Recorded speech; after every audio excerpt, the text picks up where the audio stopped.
My name is Shirley Fox-Nose, and we just want to welcome you. So without further ado, here we are.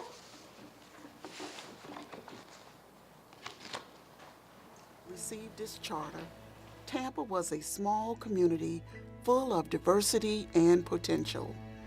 The development of the port and the introduction of the cigar industry drew many immigrants from Cuba, Spain, Italy, and other parts of the world. They came to work in cigar factories, leaving a lasting influence that can still be seen around our city today. Through their perseverance and tenacity, these immigrants developed a rich, multicultural identity. They established Ybor City, West Tampa, and the resilient mutual aid societies such as the Centro Espanol and the Centro Asturiano. When Henry V. Plant arrived in the late 1800s, he revolutionized the area. Along with his steam line, he built a railroad system that connected the west coast of Florida to the rest of the nation. He also built the extravagant Tampa Bay Hotel, which put Tampa on the map and attracted hundreds of visitors to the area. Tampa's port connected the city to the rest of the world, giving Tampa the means to emerge as a formidable financial and business center. From its start as a small community, Tampa has evolved into a first-rate city with a booming population. As we celebrate the city of Tampa's 130th birthday, we recognize a unique community that has grown into a thriving, vibrant city, far surpassing its humble beginning.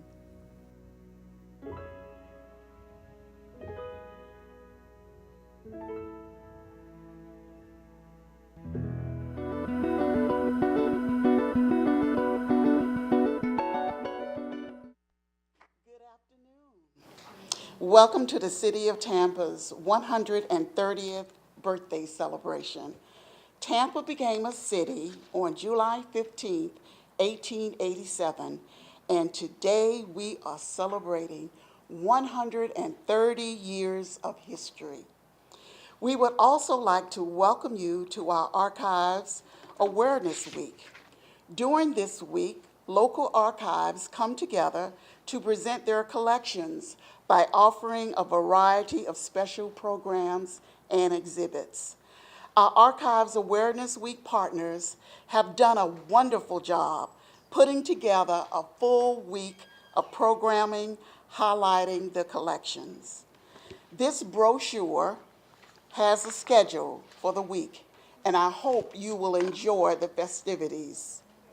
Additionally, at the end of the program, you will receive a copy of our brand new publication, The City Clerks of Tampa, which is the third part of a series that highlights the City of Tampa's government.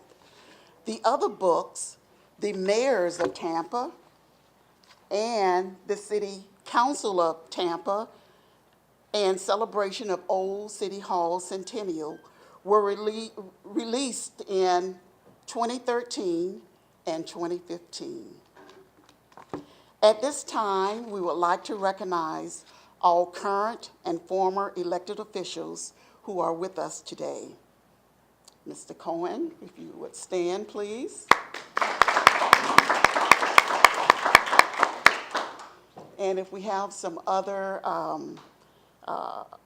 council members, former, I understand Sean Harrison, if he's here, or he will be here shortly, and former city council members Rudy Fernandez, John Dingfelder, and Charles Spicola.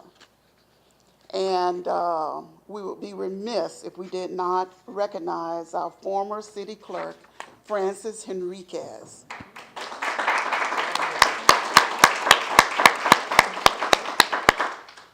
And the former city clerk, Jeanette Martin, and who's deceased, of course, and Bill Stark's family.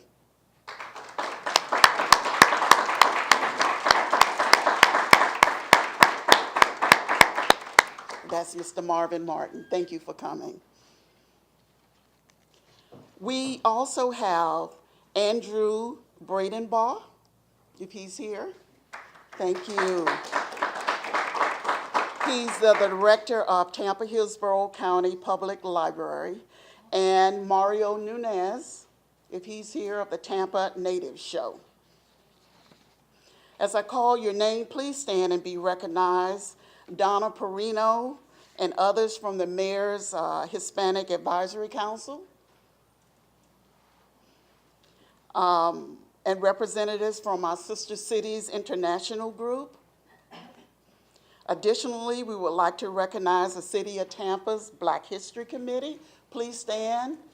Thank you for coming.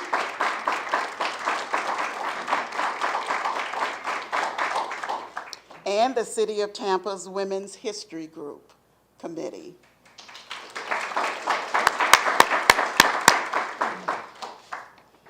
We also have a representative from the Chamber of Commerce, Josh Baumgartner. Oh, thank you. And for anyone else that we may have omitted, we are so humbled and grateful that you took time out of your busy schedule to help us celebrate Tampa's 130th birthday. That's a lot of years, you know? Thank you so much. Today, we are privileged to have with us 3 very knowledgeable speakers who will be talking about Tampa's history. We would like to start today's program by welcoming David Fredericks. David is a micrographics supervisor in our Archives and Records Division, and you may also know him from his outstanding photographs of Old City Hall during its centennial celebration in 2015. Today, he's here to tell us about 2 historic Tampa photo collections that we are currently digitizing and will be available online for the first time. This is very exciting news for those of us who love Tampa's history. It's all in the papers today, so be there. Welcome, Dave.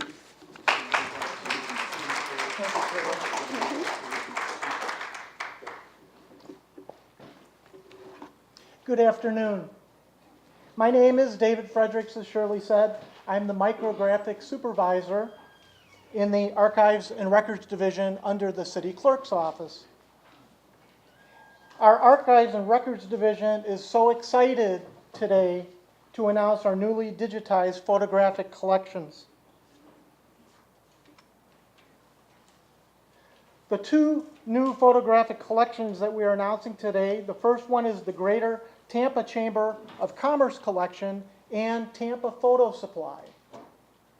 They are both available online on the Tampa Hillsborough County Public Library website. I will be giving more details later. The Greater Tampa Chamber of Commerce Collection was donated to the City of Tampa in 1994 by Tampa Historical Society. It contains over 30,000 images. It provides a significant pictorial record of people, places, and events in Tampa from approximately the 1950s through 1990. Elected officials and dignitaries are featured in this collection, which is mainly comprised from 35mm black and white negatives. The following slides are a brief sampling of what the collection looks like. Leroy Selman,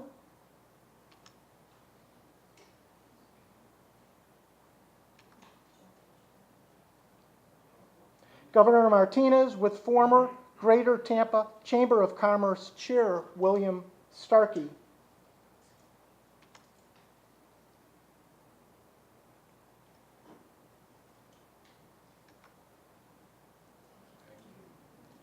Mayor Sandy Friedman with Jeb Bush.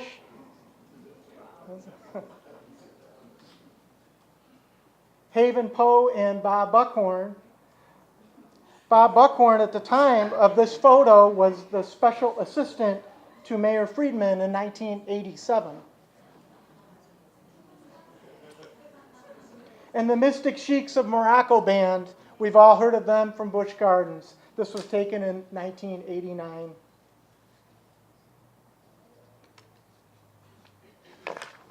The next historic photo collection is Tampa Photo Supply. It was donated to the city of Tampa in April of 2016. It contains over 50,000 images. The collection time span ranges from approximately 1947 through 1990. And the pictures were taken by photographers Rose Rutigliano Weekly and Joseph Scalaro. Rose was the owner of the business, and Joseph, who was employed as a school teacher, was an apprentice under Rose, and he helped photograph all the different events.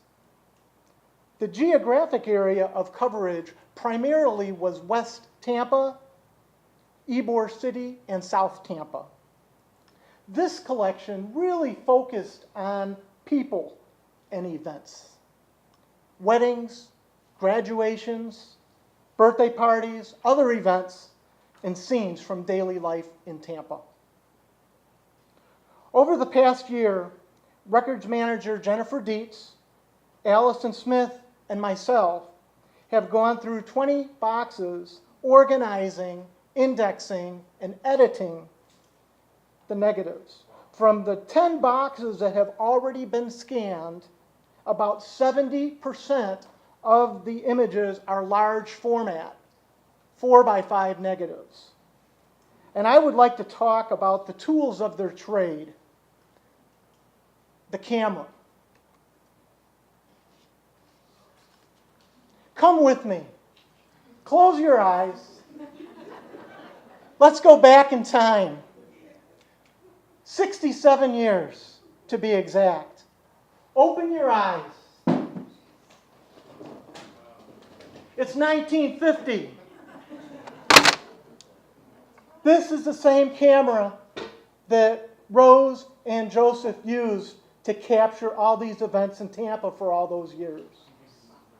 The 4x5 Crown Graphic press camera. They were using this camera in a way that was revolutionary in their time. Most used a large format camera in their studio, but they used this handheld, taking pictures of all the different events in Tampa. And as you can see, this camera, this is the battery pack. Little different than, it's heavy too. And they covered weddings.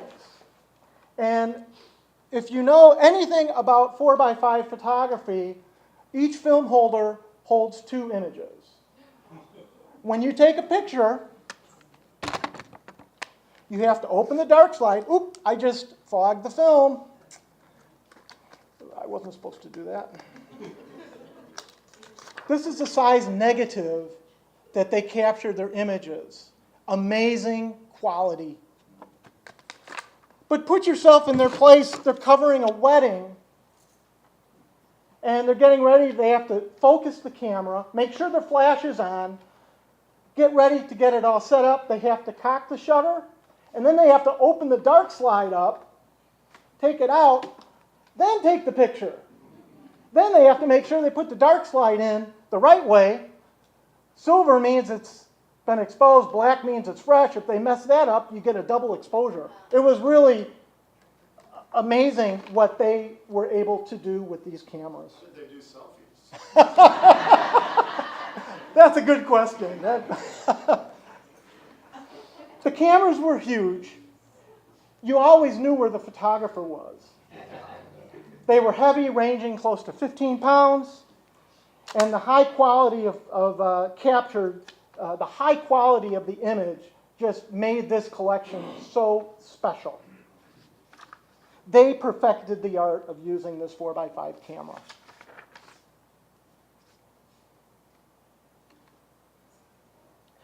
I'd like to go over another trick of the trade that they perfected very well. And that was hand-colored photographs. Hand-colored photographs at the time were a high-end, expensive product that they would sell usually in a 16 by 20 or a 20 by 24 portrait. And on the sleeve, they would take the picture in black and white.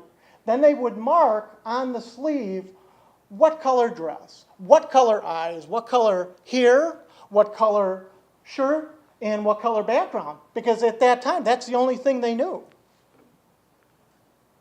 And they used Marshall's dyes, hand-color photo oils. They're still available today. And they did an amazing job with this. This is a before, and this is afterwards. Just turned into a beautiful color picture. This is a before. Afterward, this is a sepia tone that Rose did. Rose has a little embossed print on the bottom right corner of the image with her trademark. Oh, sorry about that. This is before and after. I think they really like to use yellow back then. And the last technique I'd like to share with you from this collection is the post-shoot editing techniques. You've seen the famous, infamous couple in the car, the goodbye shot, they're driving away to their honeymoon. Well, what they would do, this is the negative. They would write on the negative, just married. And when they got to the final print, this is what looked like in their wedding album. It was just married.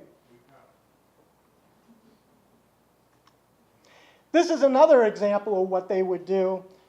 This is a negative, and they used the opaque pen and a brush and painted out the background. Today we do it in Photoshop. Get rid of a background, put another background. They didn't have Photoshop back then, but they certainly knew how to get a good image. And this is what it looks like. Amazing quality, again. Here are a few favorites from the Tampa Photo Supply collection.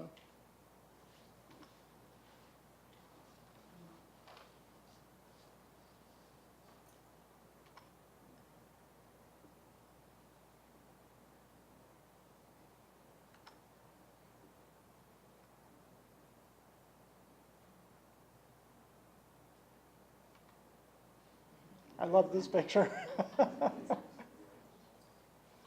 Notice the flash is always on the right because they had the flash offset, so you always got a shadow on the images.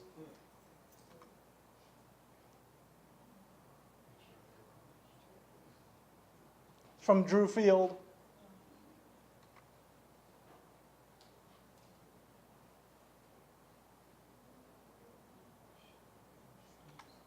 This is my favorite baby picture, the date in blocks and then her name. So you can look back in the year and you'll never forget when and who that was. Very clever. I didn't know Columbia Restaurant had a baseball team.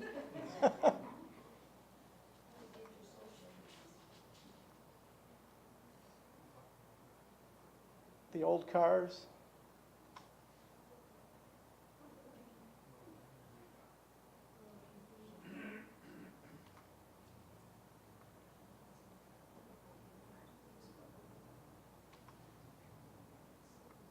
Weeki Wachee in 1953.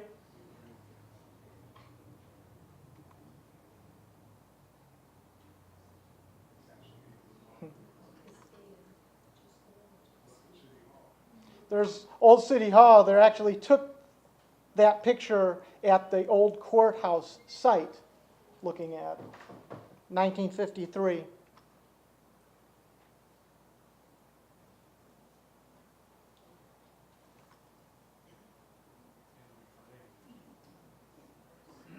Is that mayor is official or unofficial? Honorary mayor. It's a cute, wonderful portrait. And they got into sports, a lot of sports pictures in this collection as well. I don't understand the bare feet on the picture, but.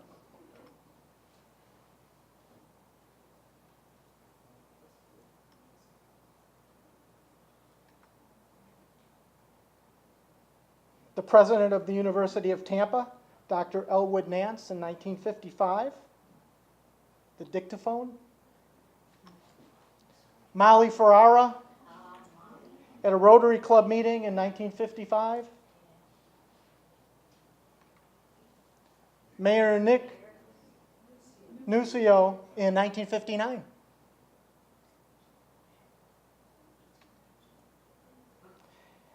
And the Judge Salcines wedding, 1960. All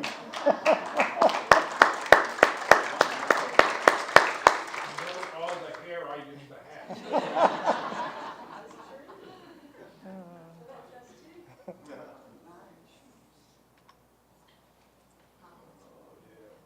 Our picture says just married, though.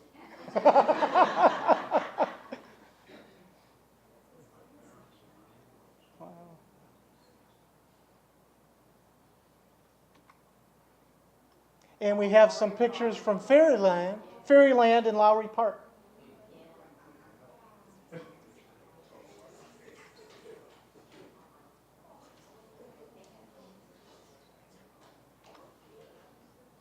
And this was an interview with centenarian Charlie Smith at Plant City High School. This is 1975.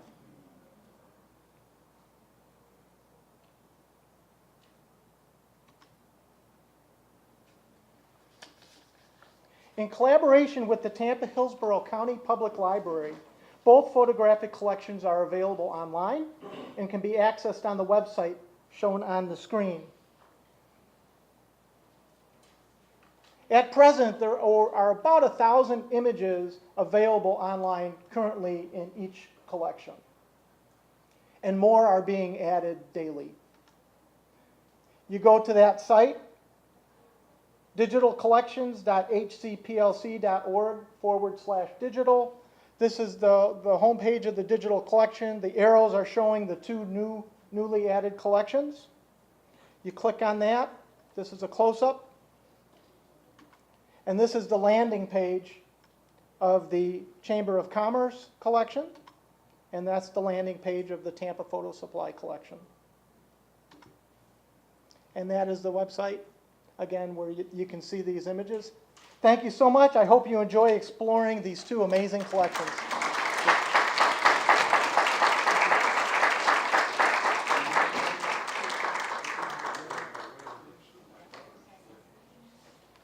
Thank you so much, Dave. The photo collections are great. Would you agree? Thank you. Thank you. I would now like to welcome our next speaker, Fred Hearns. As many of you know, Fred's career at the City of Tampa spanned more than 30 years. He retired 10 years ago in 2007 as the Director of Community Affairs. He is the author of Getting It Done, Rebuilding America Brick by Brick, and he has a Master of Arts degree in Africana Studies. Fred is a noted historian in our area and is here to share the incredible story of our first city clerk, William Ashley, as in downtown Ashley Drive, and his devoted companion, Nancy Ashley. Welcome, Fred.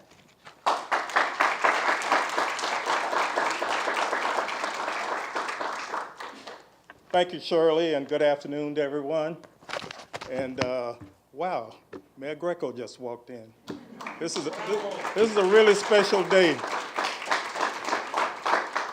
I do want to thank Mayor Buckhorn, Tampa City Council, the archive staff, everyone who made this day possible. This is a larger crowd than we had last year, so hopefully next year it'll get bigger and bigger and bigger.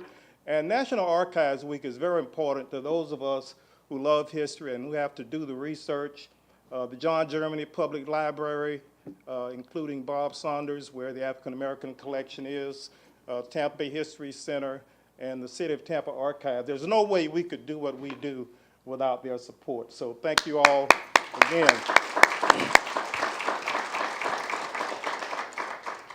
Yes, this Saturday, which is July 15th, will be the 130th birthday of the city of Tampa. It also marks exactly 10 years since I retired.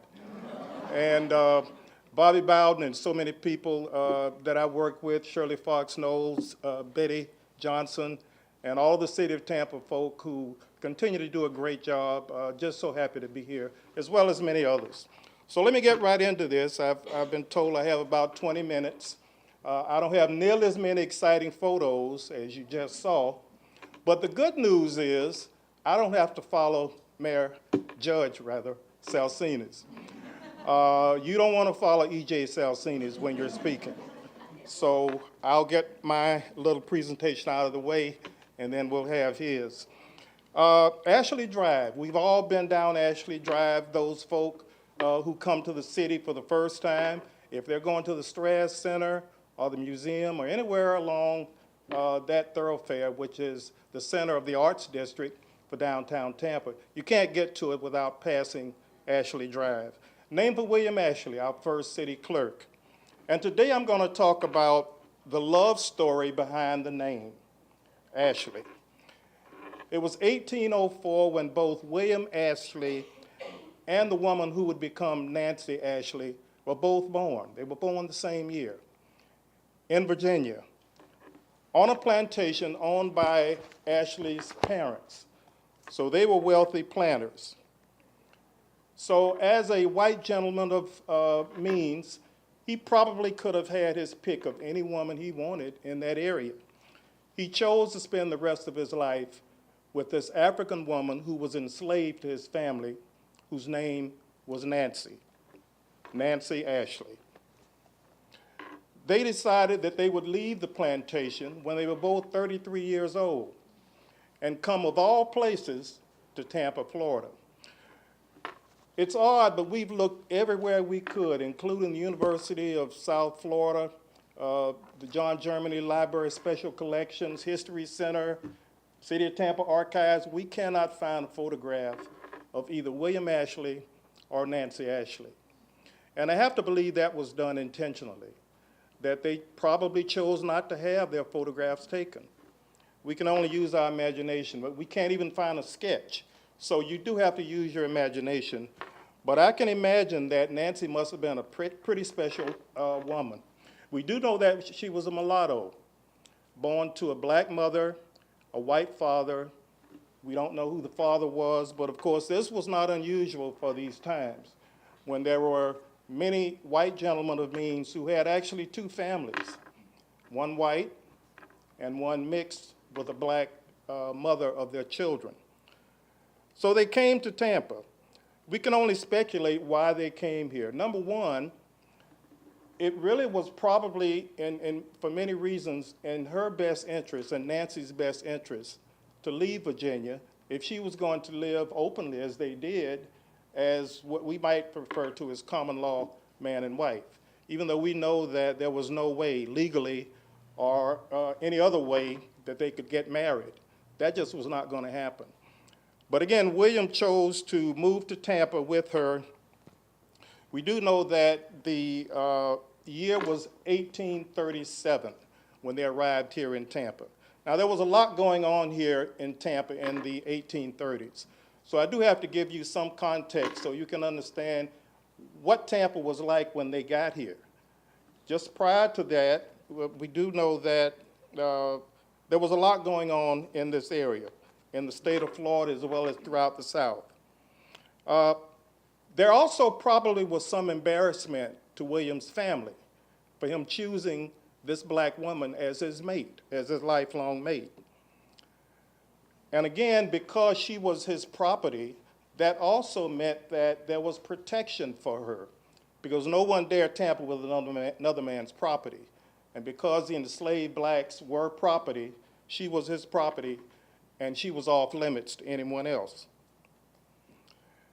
He had a good job waiting here for him. We know that was part of the motivation for coming. He was a clerk by trade. And it just so happened that in 1824, we had a military fort that opened here named for the first commander, George Mercer Brooke. So Fort Brooke opened in Tampa in 1824. 13 years later, William Ashley moved here to work in a store. He was the clerk for the store. Now, there were only a few, actually less than 100 people living in Tampa in 1837, if you can imagine that. There were like 95 people here at that time. But there were over 600 soldiers at the fort. So that's where his customer base primarily came from. Plus, there were hundreds of soldiers coming in and out of Fort Brooke. There was a lot going on at Fort Brooke in the 1830s. We do know that because of the miscegenation laws, again, there was no way they could get married. That actually did not change until much, much, much later. Believe it or not, it was over 100 years after they got here when the southern states, 16 southern states and the state of Oklahoma, because of the Supreme Court ruling in the Loving case, outlawed the restrictions of blacks marrying whites. Some of you may have seen the motion picture that came out last year, Loving. That's a true story. And that couple, by the way, was from the state of Virginia. I'm going to talk a lot about Virginia in this talk because there seemed to be a lot happening in that area that affected the entire country. Just imagine, 50 years ago, back on June 11th, 1967, we just had the 50th acknowledgement of the Martin Chambers incident here in Tampa, where a 19-year-old African-American man was shot and killed fleeing from a burglary by a Tampa police officer. That was the beginning of what was known as the Central Avenue riots, or the Central Avenue civil disturbances. And Tampa has never been the same since then. The day that Martin Chambers died was, again, on a Sunday, June 11th. It wasn't until the next day, June 12th, 1967, that the Loving case became law. So technically, during the days that Martin Chambers lived, even if he wanted to, there was a restriction by law of him marrying a white woman. Martin was 19 when he was killed. I was 18. And as I often remind my children, 1967 really wasn't that long ago. Many of us may remember those times. So a lot has changed. There were 3 major slave revolts in the early 1800s, and 2 of those took place in Virginia. The other was in South Carolina. You've probably heard of Gabriel Prosser in 1800. You've all, I'm sure, heard of Nat Turner and the 1831 revolt. That also was made into a major motion picture last year, The Birth of a Nation. Some of you may have seen it. It took the name of that infamous film back in 1915, also known as The Birth of a Nation, but quite a different story. This one told from the viewpoint of Nat Turner, who was a black man who was enslaved and who was a preacher who led a revolution.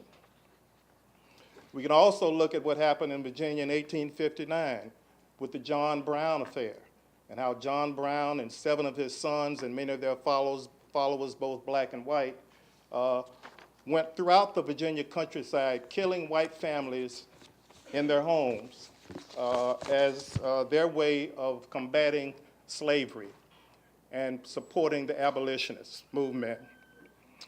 Back in 1812, Andrew Jackson became a hero due to his exploits during the Battle of New Orleans.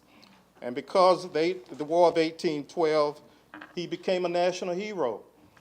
He later invaded Florida, attacked a fort in Apalachicola known as the Negro Fort, where there were some 800 blacks. Many of them had run away from plantations in the South for safety here in Florida, where they lived among the Seminole Indians. And because the Spaniards pretty much accepted them, and there was no harsh slavery in Florida at that time, as there was on the plantations in South Carolina and Alabama and elsewhere. The fort was blown up in 1916, and those black folk who survived, most of them were killed, those black folk who survived traveled further down south into the state of Florida. And that was right on the cusp of the beginning of the First Seminole War.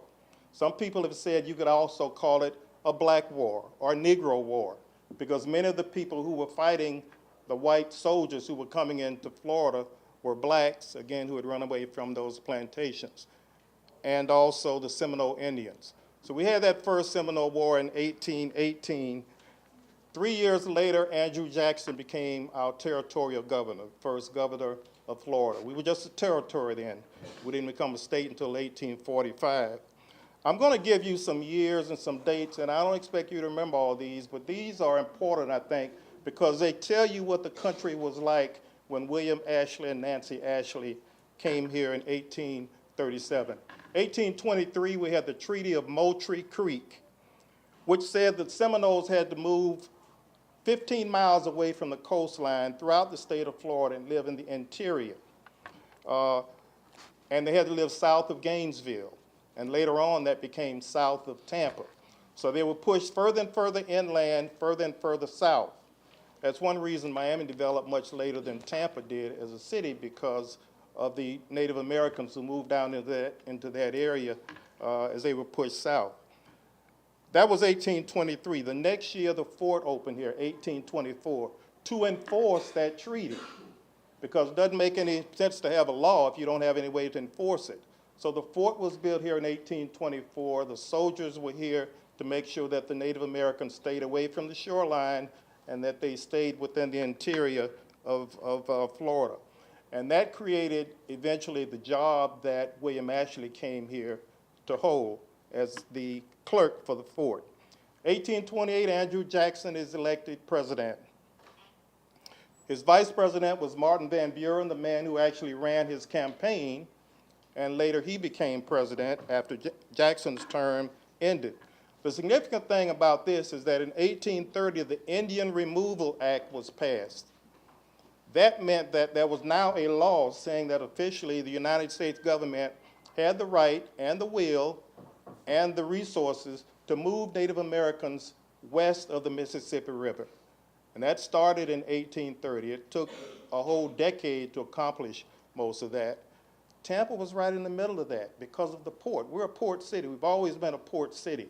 We had a fort here. And because of the strategic location of Tampa in the middle of the state of Florida, and the Native Americans, again, were being pushed farther inland and farther south, Tampa played a major role. So there was a lot of activity going on around Fort Brooke. The fort was primarily located where the Tampa Convention Center today is. In fact, the original fort covered some 16 square miles. It was huge, but the officers' headquarters was there. So we're not very far away from where most of the action took place. 2 years later, 1832, after the Indian Removal Act, there was a law that said that within 3 years, all Native Americans had to leave the state of Florida. Didn't happen that way, but that was the intent. And so we had a situation where the federal government paid the Native Americans to capture as many blacks as they could, as well as Native Americans who were reluctant to leave the state of Florida, load them on 27 ships that were docked right here in Tampa out of the fort, and ship those blacks and those Native Americans across the Gulf of Mexico to New Orleans. The Seminoles were unloaded and eventually marched into Oklahoma Territory and also Arkansas. The blacks were sold in the slave markets of New Orleans. And those ships left Tampa Bay. 1835, very significant thing happened. That was the beginning of the Second Seminole War, and several incidents led up to it. One of them was the capture of Chief Osceola's wife. We've all heard of Osceola. Any FSU alumni here? FSU football fans, you've seen what happens at the beginning of the football games where Chief Osceola rides out on a horse with a burning spear and he plunges it down into the ground, and now we're ready to play football. Well, that probably came about because of what happened during the signing of the Treaty of Moultrie Creek, when Chief Osceola, who was the most militant of all of the Native Americans in Florida, pulled out his knife and said, "This is the only signature you're going to get from me on this treaty." And he plunged that knife down into the treaty on the table. So now we have the spear going into the ground and we play football. So we had those ships that left. The federal government spent some $40 million over a 7-year period trying to rid the state of all of the Native Americans, as well as many blacks as could be rounded up. Second Seminole War, the longest war on U.S. soil, 7 years it took. And even at the end of those 7 years, the Native Americans were never completely defeated. We never got all the Seminoles out of Florida. They just kept going further and further down south. And once they reached the Everglades, nobody was going to go into the Everglades and get them out of there. Zachary Taylor tried, but it didn't happen. So we know that we now have 7 Seminole reservations in the state as a result of what happened then. So now we have a letter, and I'm just going to quickly read just one paragraph. This letter was dated September 6, 1837, from General Jessup to Secretary of War Lewis Cass. Cass Street is named for Lewis Cass. He was Secretary of War. Order number 175. This is 1837, September 6. The Seminole Negroes captured by the Army will be taken on account of government and held subject to orders of the Secretary of War. The sum of $8,000 will be paid to the Creek Indians and warriors by whom they were captured, or who were present at their capture, in full for their claims. Until further orders, the Seminole Indians and Negroes will remain at Fort Pike, Louisiana. There were 9 enslaved Africans who were captured and held at a cost of about $90 each. So again, at the end of those 7 years, and I'm going to get back to William and Nancy in a moment, but you need to understand what was happening in Tampa at that time. At the end of those 7 years, there were 500 Africans who were captured. Again, they were loaded on those 27 vessels. There were 500 Africans who were killed because many of them fought to remain here in Florida. They resisted. There were 1,500 whites who were killed. Most of these were soldiers during this time, and again at a cost of $40 million. So it was very important for Nancy to stay close to William during this time. You can imagine, because there were people called slave catchers who were traveling throughout the state looking for black people.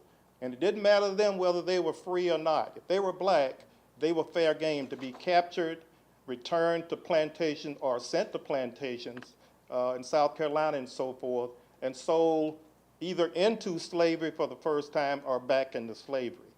So it was not safe for blacks to roam around in the area without anyone to claim them as their property. They lived in a home on the Hillsborough River, not very far from where we are. Ashley Drive intersects with Kennedy Boulevard. We all know where that corner is, not far from where we are. And their home was pretty much where the Sheraton Hotel now sits. That was the home that William Ashley built for he and Nancy. 1848, there was a hurricane that pretty much wiped out downtown Tampa. Many people left and never returned. William rebuilt his home on the same location, and they remained there until their death. So now we have a situation where this white man, first city clerk, very prominent man, before he became city clerk, he had a lot of different jobs in the private sector where he was doing accounting work. Today we'd call it accounting, and transacting other business affairs. People trusted him. He obviously was well liked.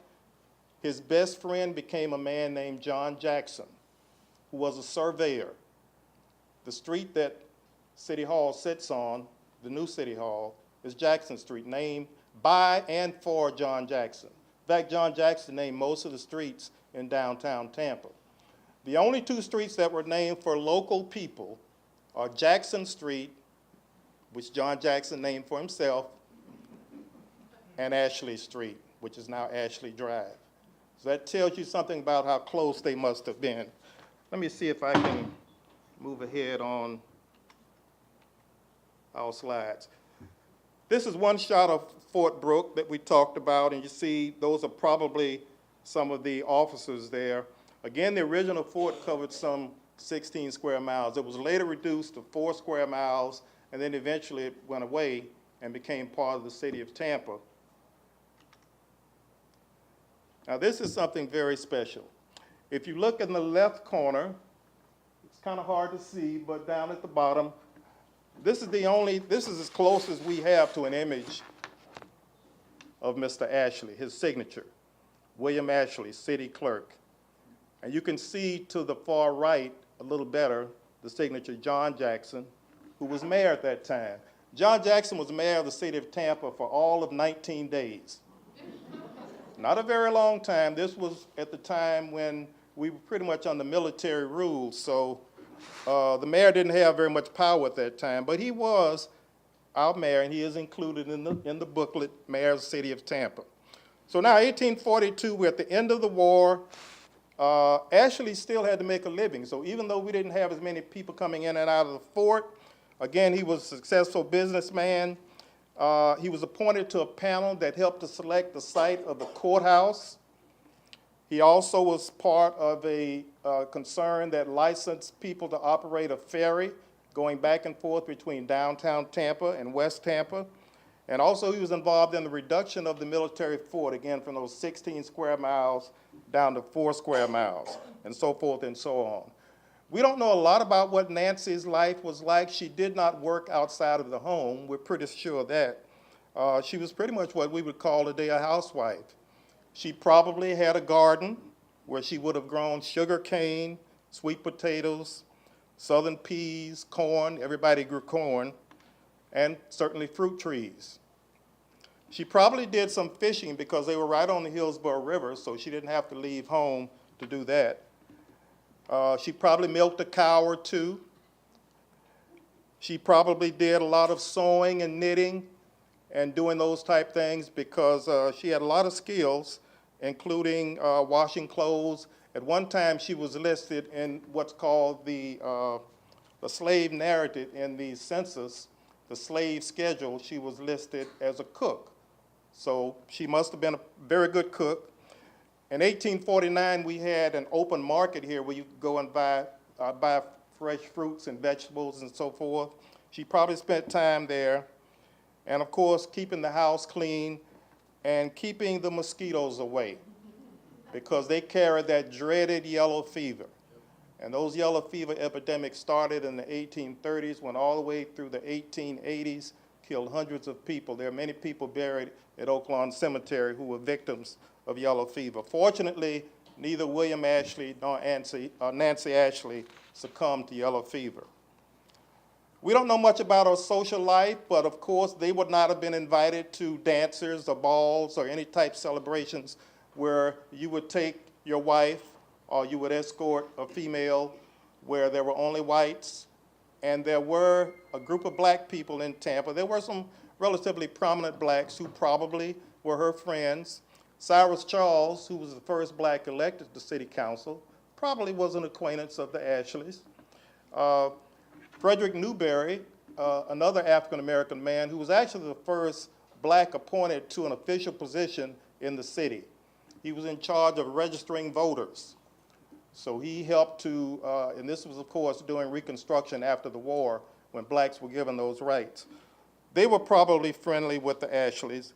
We can assume that John Jackson was a family friend, and those people who he came in contact with were probably also friends of the Ashleys. We also had a mulatto Haitian-born businessman named Odette Felipe, who opened the Oyster House right here on the river, probably very close to the Ashleys' home. This man also is in the Florida Citrus Hall of Fame. He introduced grapefruits to the state, and he was the founder of Safety Harbor over in Pinellas County. He probably also, in most likelihood, was a friend of the Ashleys. Let's see if we can go to another image. This is John Jackson, the man for whom Jackson Street is named, an Irish Catholic who also happens to be the father of a woman whose name we all are familiar with, Kate Jackson. This is her father. He was from Bradenton. He came to Tampa to survey the area, and again, he named most of the streets downtown: Washington, Whiting, Franklin, Marion, Lafayette, which is Grand Central, which is now Kennedy, Jackson and Ashley Streets, and so forth. In 1850, Ashley listed his occupation in the census as a bookkeeper. That was in the 1850 census. In 1855, the city of Tampa incorporated for the first time. That was abolished later on, and so now we officially celebrate 1887 as the official last time that the city was incorporated. February 1856, we had an election. Joseph B. Lancaster was elected mayor, and William Ashley was elected city clerk. And so this is where we have our first city clerk in William Ashley. And again, if you go back and look at the archives, in the city archives, you'll see the beautiful cursive writing that he did as he was taking city council minutes. In the 1860 slave schedule, we find that William Ashley owned one enslaved African, and that was Nancy. They were both at that time 56 years old. She was referred to in the 1860 census as his concubine, and she was valued at $300, which was considered pretty low for an enslaved African at that time, but because of her advanced age, I'm sure that's why it was only $300. I'm sure as a young woman, she would have been worth many more times that amount. January 1861, Florida secedes from the Union. The Civil War begins. The Confederates occupy Fort Brooke for the next 3 years. Business is up and down, but because William is so talented, he's able to do other things in addition to running a store at the fort. The 1870 census lists Nancy as William's cook. So her title has changed from year to year, from census to census. Now, getting near the end of the story, 1871, William Ashley dies. John Jackson is named as the executor of his estate. And because of their friendship, John Jackson followed through on everything that William Ashley asked him to do.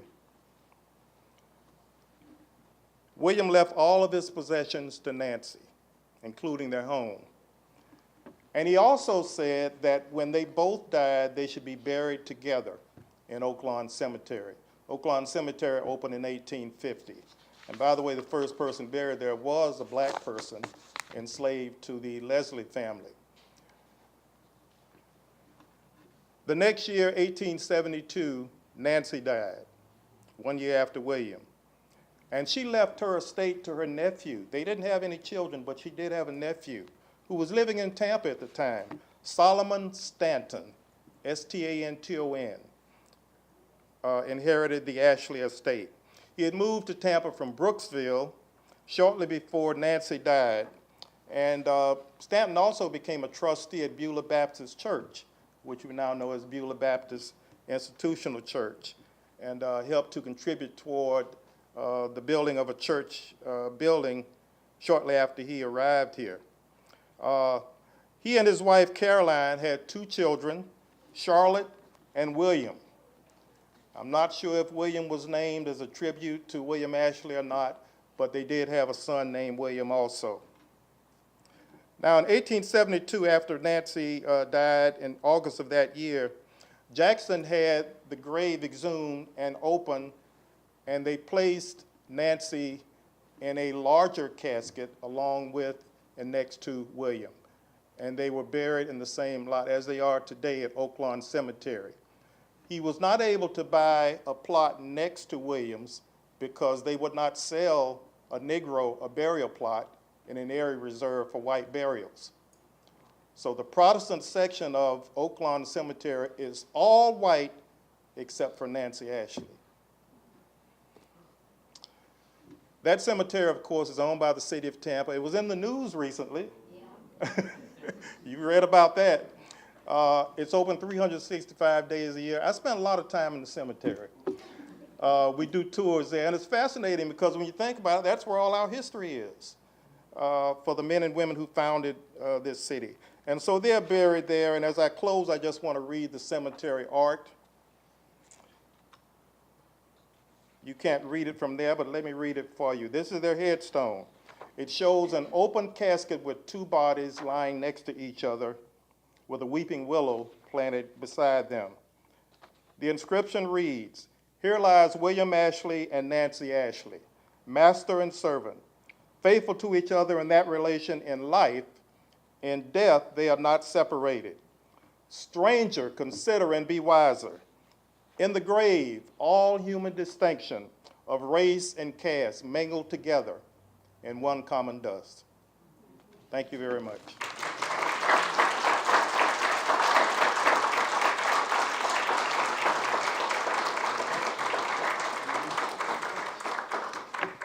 That was great. Thank you, Fred. That was really quite interesting. Before we move on, I want to recognize Mayor Greco. Thank you for joining us today.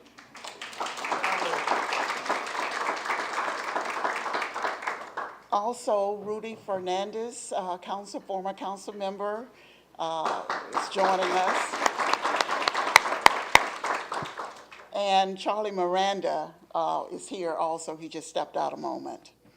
I would now like to introduce a man who many of you know as one of Tampa's greatest historians. The Honorable E.J. Salcines has had a legal career spanning more than 50 years.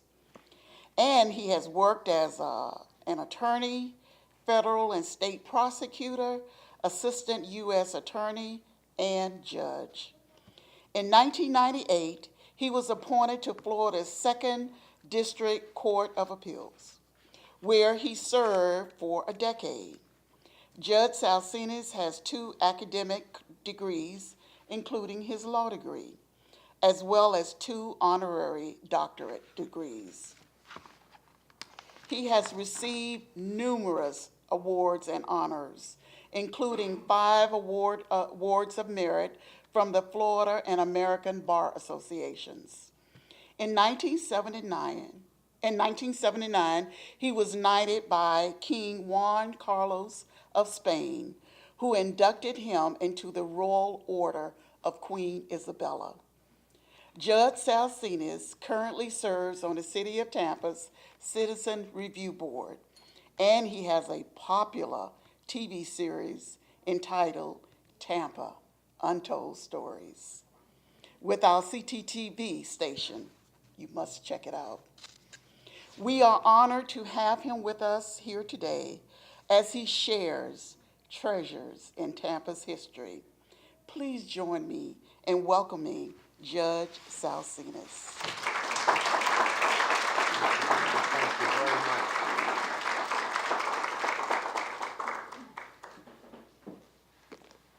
Well, we have heard 2 very fine presentations, and I think our speakers deserve an extra set of applause. David?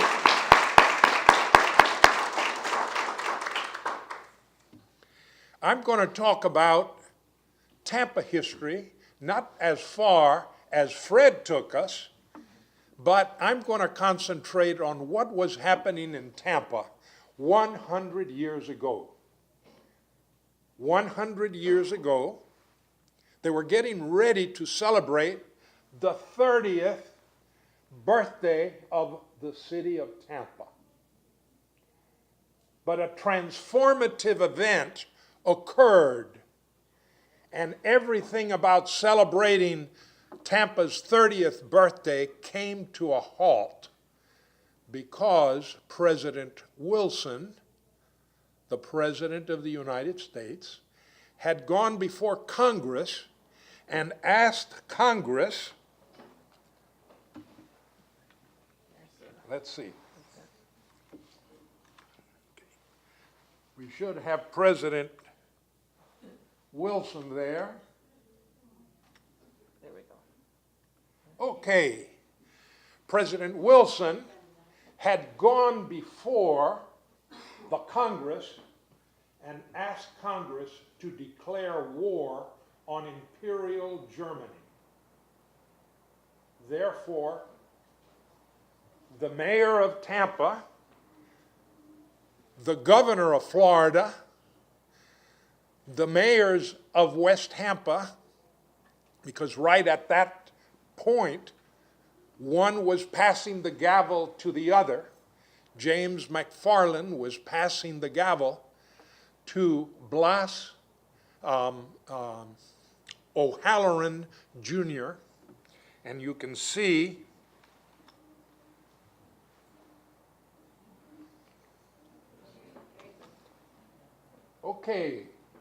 D.B. McKay.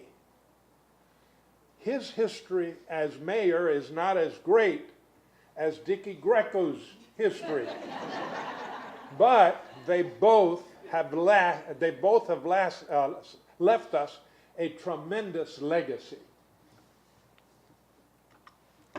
I wanted to show you who the governor of Florida was at that particular moment, and that was Sidney Katz.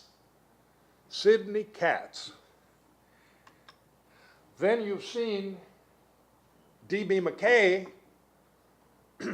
who had just been celebrating the Gasparilla Parade, and the mayors of West Tampa, McFarland, had passed the gavel to O'Halloran, and Tampa and the country was in for a transformative experience. Today, Florida is the third largest state in the Union of the 50 states. But 100 years ago, we didn't have 50, we had 48, and Florida was way down. We were the 32nd in population. So we were not as congested in population as we certainly are today. Florida had about 950,000 in population. But when U.S. President Woodrow Wilson asked the American people to respond to his call, 42,030 Floridians marched off to war in the Army, the Navy, and the Marines. E.J., did you forget about the Air Force? No.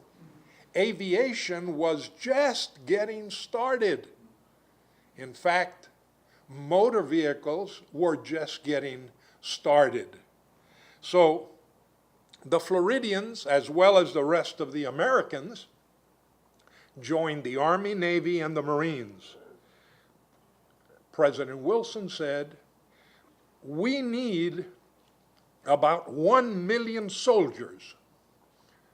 America responded, and 4,700,000 responded for our nation to serve in the war.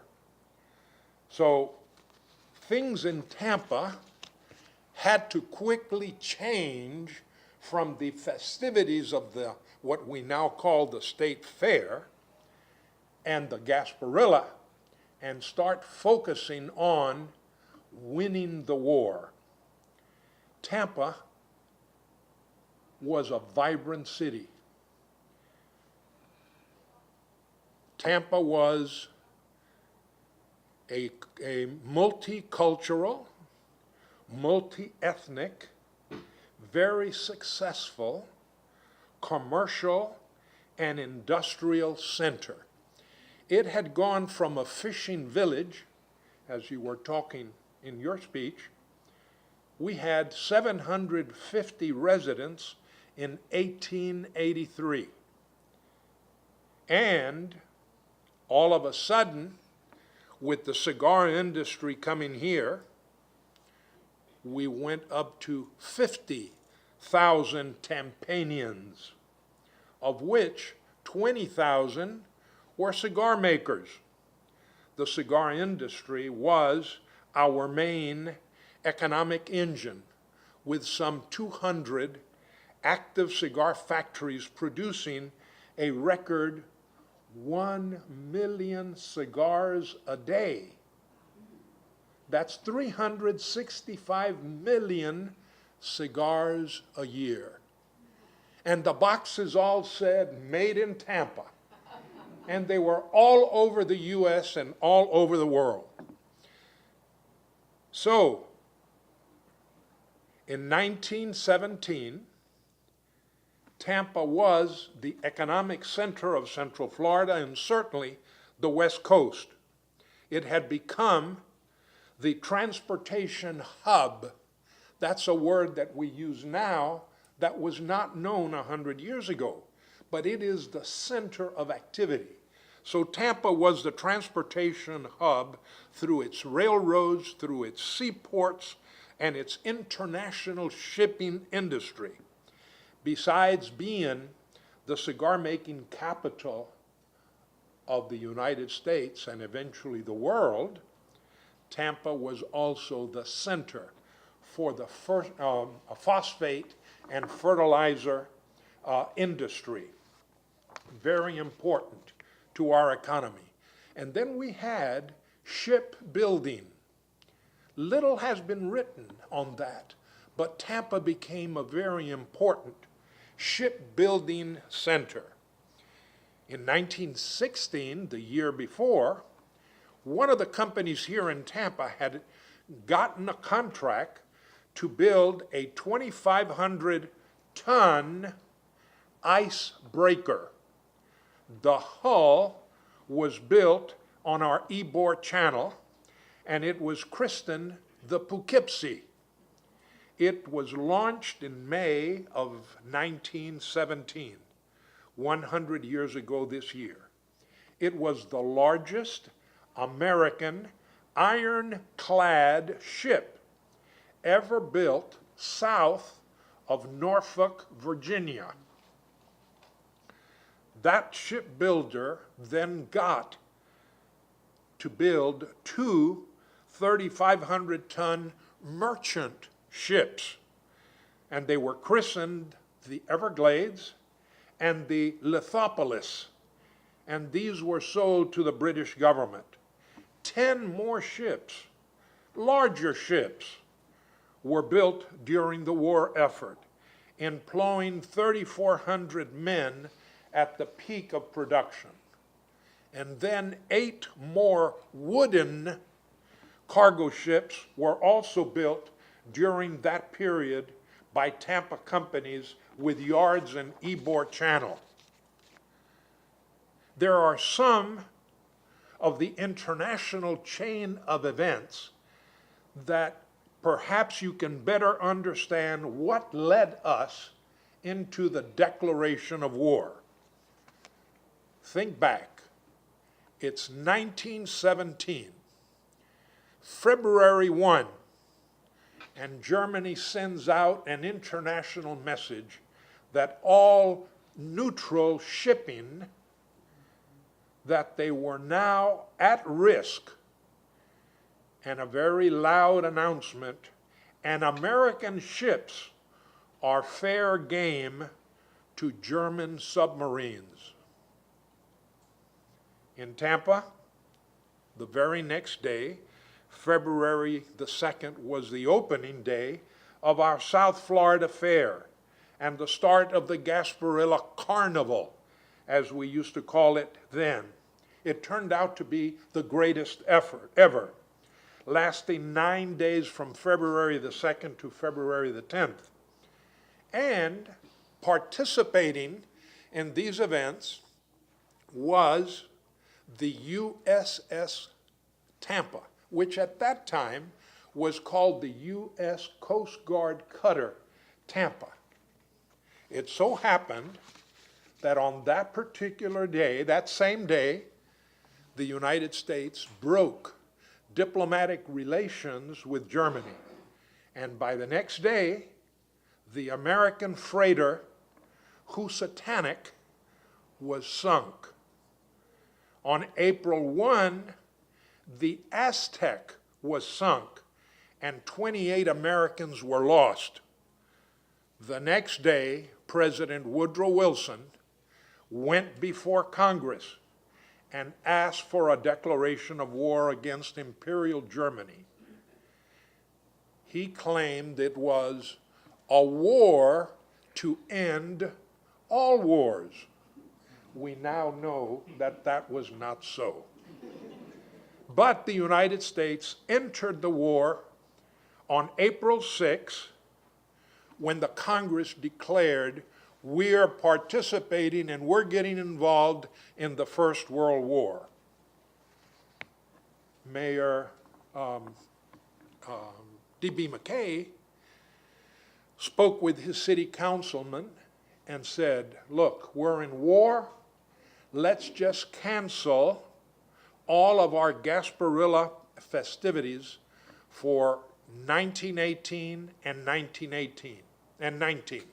So for 2 years, 1918 and 19, they suspended any festivities because of the war. The men and women responded to the president's call. And in Tampa, right across the street, was the Hillsborough County Courthouse with a beautiful minaret like we have at the University of Tampa.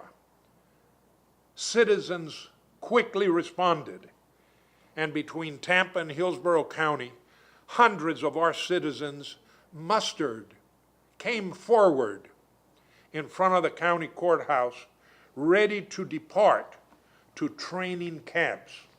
A victory band led the draftees for military duty. Patriotic victory parades were frequent in Tampa. On the 4th of July, a victory parade marched down Franklin Street. Crowds of onlookers saw the military units and cheered and applauded our soldiers, hoping that the U.S. entry in the war would quickly bring an end to the war and the U.S. would win. Our doughboys, that's what we called our soldiers, our doughboys marched in front of the county courthouse on Franklin Street, turning west to cross the old Lafayette Street Bridge, now the Kennedy Bridge. The words liberty and victory were now frequently used for marches, trains that were coming to the train station or leaving the train station, parades, bands, celebrations, and the singing of patriotic songs. In Tampa, we had a bandmaster by the name of Juan Herrero Garcia, who was the maestro, the bandmaster of the victory band, and they used to play right across the street as the soldiers were gathering and mustering to form formations to go down to the railroad station. Maestro Herrero Garcia would also have the Sunday concerts right there in a band shell that you can see some old pictures, and there was a gazebo, a band shell, where they played our Victory City Band. The U.S. Coast Guard cutter, Tampa, has a very special place in Tampa history. It participated in some of our Gasparilla festivities, including that year of February 17. On September 15, 1917, it had been made part of the U.S. Navy. So the designation U.S. Coast Guard cutter was taken off, and it became a U.S. Navy ship. So the USS Tampa left the United States on duty to European waters as an ocean escort. She escorted no less than 18 convoys from Gibraltar into the North Atlantic, comprising of 350 vessels, with only 2 ships lost. But then, on September 26, 1918, our single largest tragedy of the war occurred. That night, at 8:45 p.m., right off the coast of Wales, in the Bristol Channel, there close to the English Channel, a German torpedo hit our USS Tampa, and all were lost. 131 persons perished, no survivors. It became the single largest casualty of the U.S. Navy in the First World War. And it included 28 Tampa youths, 3 sets of Tampa brothers, and 2 first cousins went down with the ship, included in the total of 131 that lost their lives. Ironically, it happened 46 days before the war ended. No survivors. All hands lost. When Tampa found out what had happened to its ship, Tampa went into mourning.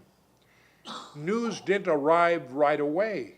Certainly there were no cell phones, there were no walkie-talkies, there was no radio, there was no television, there was no computer, there was no breaking news. It took 1 whole week for the people of Tampa to find out that their ship had been sunk and everybody was gone. Everybody had been wiped out by the German torpedo. Immediately, Mayor D.B. McKay ordered all flags at half-staff, and Tampa went into mourning for 30 days. But the service of the USS Tampa has not been forgotten.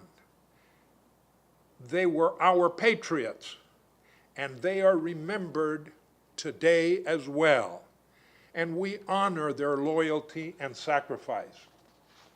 It was January the 2nd,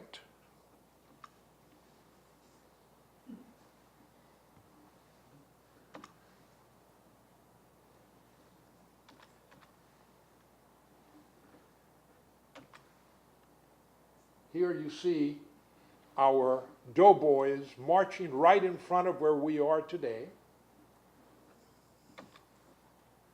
And this was the USS Tampa. And the torpedo that brought it down, of course, destroyed the ship. But if you go down Kennedy and you cross Dale Mabry, as you approach in just less than 1 block, there is a military cemetery right next to the USS American Legion, the USS Tampa, American Legion, and right in front is a symbol of what brought that ship down. A torpedo. And the American Legion Hall you can see right there.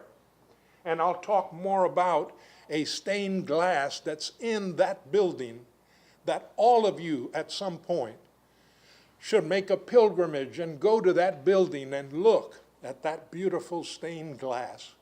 But while you're there, also take a look. Here is the stained glass window that was made during the WPA. And of course, Charlie Miranda and I were there for Memorial Day services, and we said, we've got to share this stained glass window with the citizens of Tampa. It's a treasure. It really is a masterpiece that each of you should see. In any case, the Downtown Rotary Club in 1921 dedicated 2 monuments.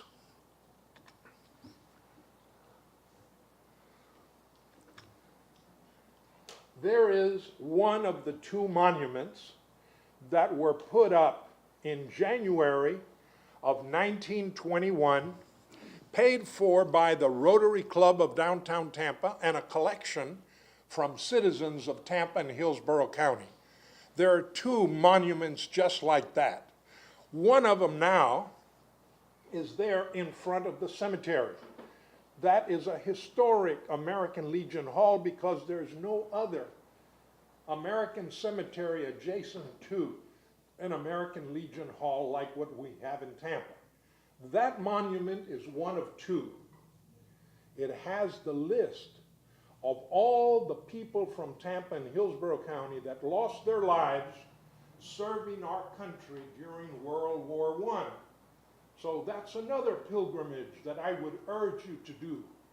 Stop by and look and pay attention and respect for those that gave their lives for our country. It was the Downtown Rotary Club that was responsible, and 5,000 citizens came to the dedication. I said that there were two monuments, identical monuments. One was originally placed where the city limits of Tampa ended, which was at the corner of Howard and what used to be Grand Central, now Kennedy. That used to be the end of the city limits. And they put this huge monument there in 1921. We had very few cars back there. That monument was the first of two that were dedicated that day. The second one went up the road called Memorial Highway.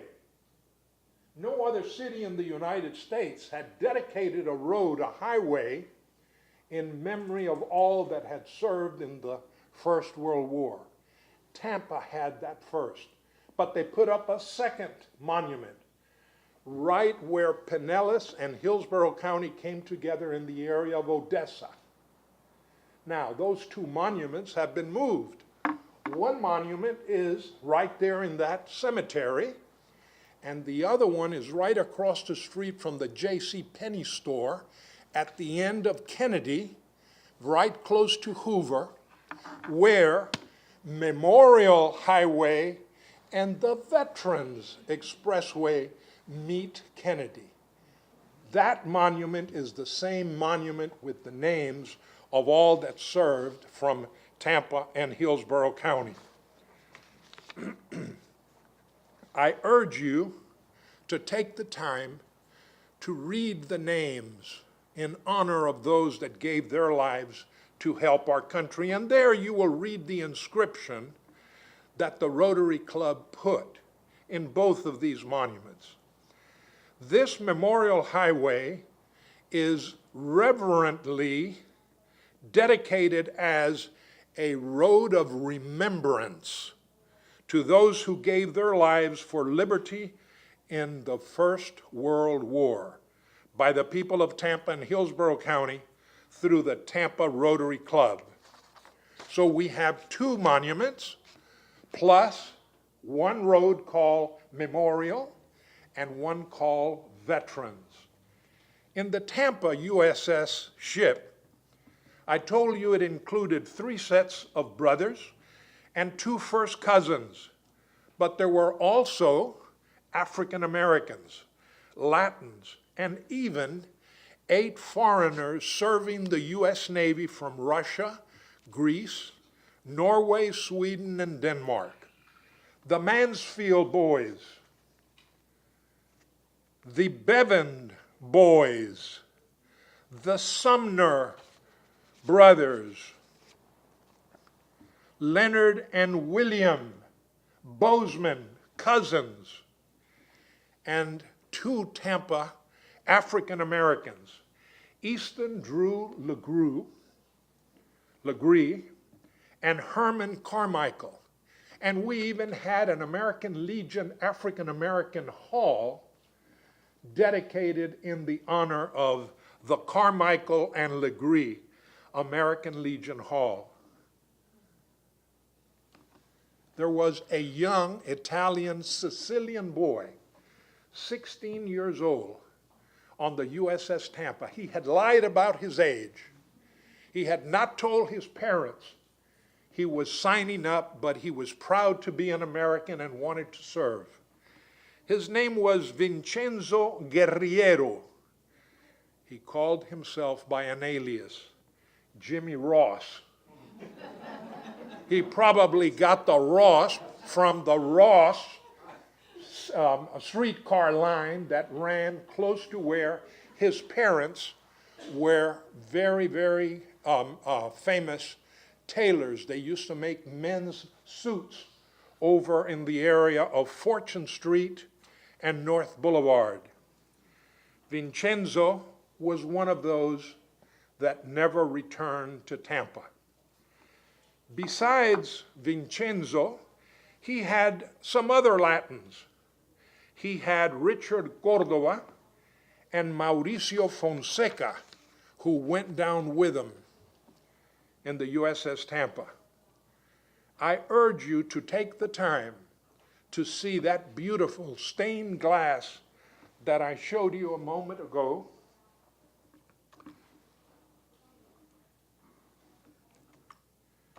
It has all the names of the 131 that were in the USS Tampa.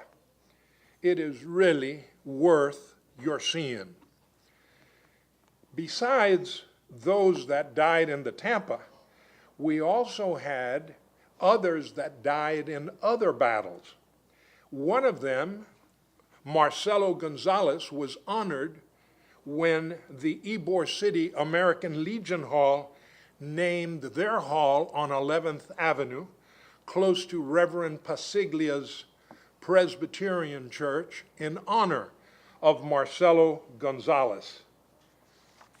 And La Gaceta, in last week's special edition of their 95 years of publishing a trilingual newspaper, dedicated a number of pages to the USS Tampa in a wonderful story written by Nancy Turner. And Nancy Turner, together with Robin Gonzalez, have just published a book that you can get copies at the Tampa Bay History Center, all about our ship, the USS Tampa. How timely, because we're about to celebrate the centennial of this unfortunate tragedy. But mark your calendars, because the now U.S. Coast Guard cutter Tampa is coming back to Tampa, and we will celebrate the event and memorialize those that died, and they will be here for next year's Gasparilla Parade. So the war came to an end, and we called it Armistice Day. It ended on the 11th hour, on the 11th day, on the 11th month. The war to end all wars ended November 11, 1918. We don't call it Armistice Day anymore. We now call it Veterans Day. When Tampa found out that the war had ended, it erupted in one great fiesta. A lot of celebrations, every right to celebrate.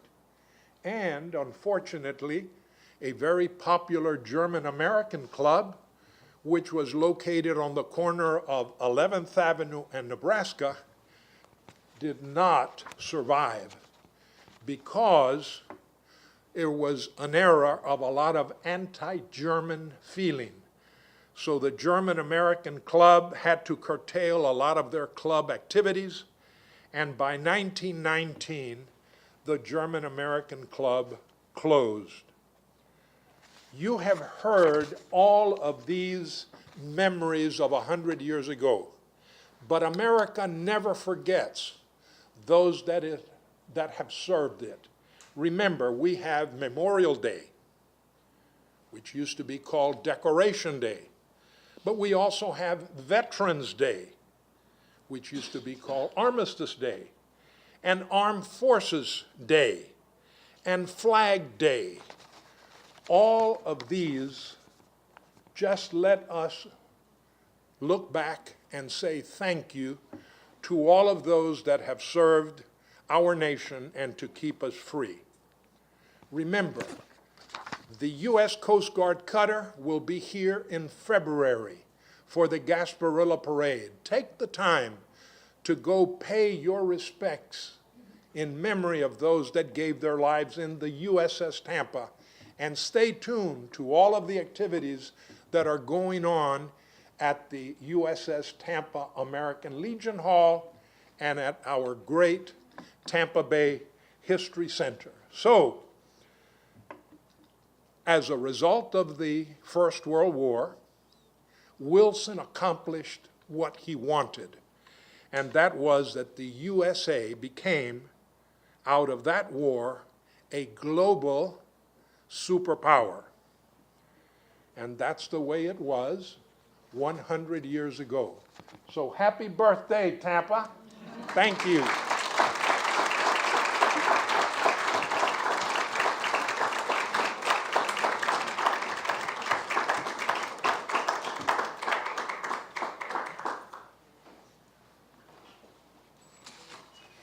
Thank you, Judge Salcines. As I've said before, I could listen to you all day. What a story. I mean, it's like going back. Both of them, all of you, just fantastic. Thank you, Fred. Thank you, Dave. Great. This has been a wonderful, wonderful day. Before I move on, let me give you a gift. Fred.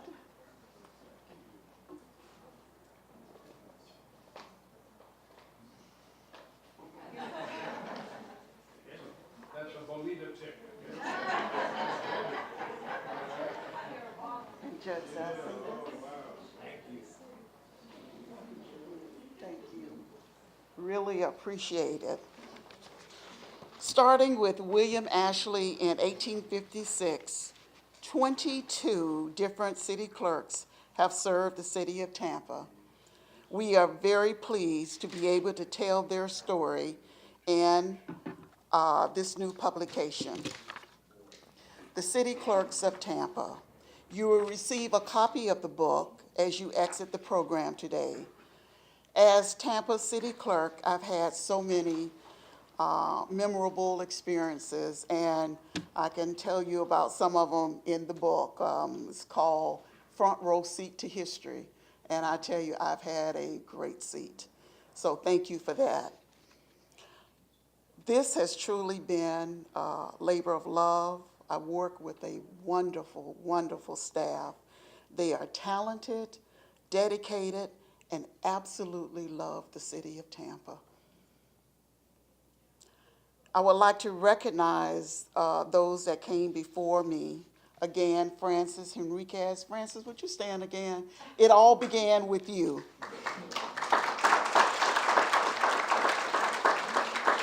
She was the first city clerk, and you worked there for more than 40 years? Boy, you know she must have loved it. And she was the first Hispanic elected as city clerk. The position now is appointed. We are so thankful to Frances for all of her contributions and for her establishment of the Archives and Records Division. We also have, if there are members here, please stand with Archives and Records. Archives and Records in the house. Thank you. The Archives and Records Division is a division of the City Clerk's office. We also have members of the family of Jeanette Martin here. If you could stand again. And while Mr. Martin is standing, I want to also recognize the City of Tampa Black History Committee again. His wife was the president of the City of Tampa Black History Committee. I would be remiss if I didn't recognize Mr. Bobby Bowden, who was the founder of the City of Tampa Black History Committee. But for many years, so along with Mr. Martin, I want to recognize the City of Tampa Black History Committee. You've been members for a long time, and it's so much appreciated. Also, Mr. Bill Stark's family is in attendance again.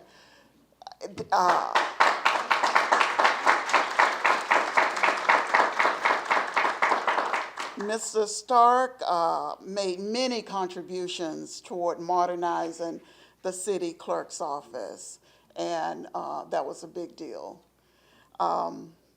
We really hope that you have enjoyed today's program. We would like to thank CTTV for filming this event. It went out live, by the way. The mayors of Tampa, Mayor's Youth Corps for their participation. They'll be there ready to give you a book. And to Gina Thomas for decorating our Sister Cities room for the reception. Please don't just leave. You have to check out the room and enjoy the wonderful feast. We would also like to thank Sue Winter and Jeremy Rex for their outstanding graphic design. That's all in-house. Many thanks to our team in Archives and Records.